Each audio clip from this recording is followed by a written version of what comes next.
Sashampuin po natin yung buhok para ayan.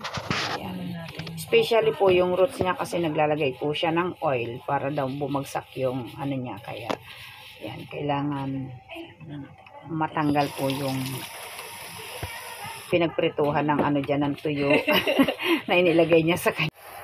Ayan. Tapos na siya. Ganyan, di ba? Ipunin mo yung dalawa. Ganyan. Eksaktong iyan mo. Tapos patayuin mo na yung konti mo. Pag tayo mo, ano mo siyang ganyan. Ito, iikot mo siyang ganun. Tapos, Rekta. Di ba? O tapos ipasok mo dito. Para hindi mo siya Para hindi. Oo, wag dyan sa ibabaw yan. Dyan. Excuse me ma, let's go. Di ba? Bombay lang. So, ayan. Ano na yung nilalagay mo dyan, ganda? Mas, pang-protect sa dry niyang Kasi buhok. syempre, ano to? Extenso po ba yan? Ano to? Hair spa. Since hair spa Hair yung spa.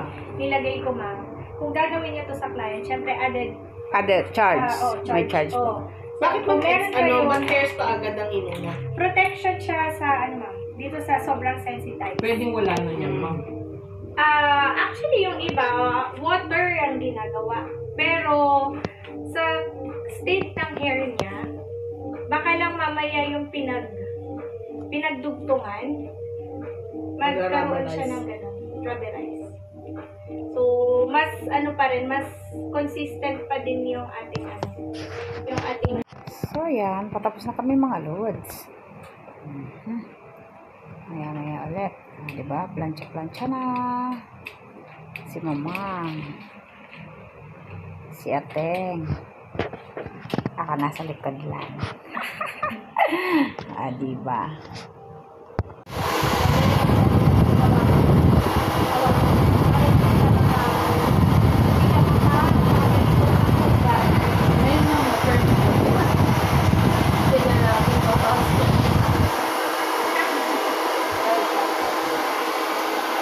Yung ba yung kukulutin? Yung nasa, ano ba? Mama, hindi ka nga rito. Ito, kulatin daw nandyan, dumating na. Hindi, pag-haircut, tanggapin mo. Pag may gawa ka dito. Pag-haircut, tanggapin mo, may gawa ka dito.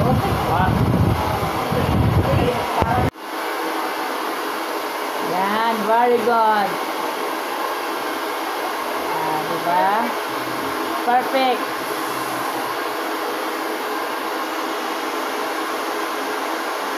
Ayan si Lynn.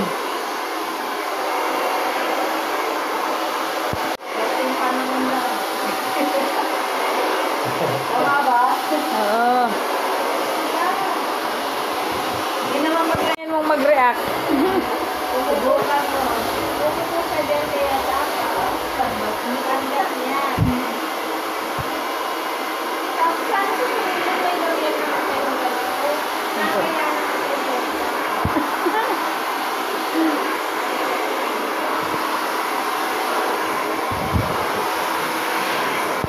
Yes, kasi pag hindi tatamaan ka.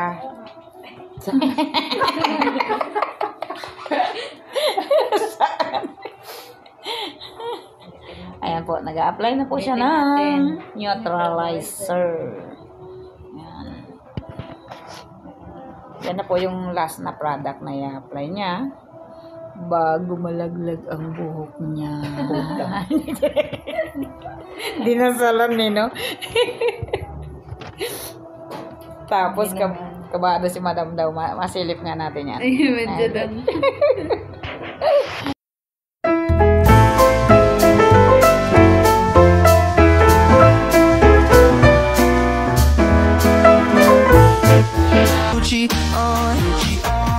I can wear my Louis Vuitton. I'm good, yeah, I'm feeling alright. Baby, I'ma have the best fucking night of my life.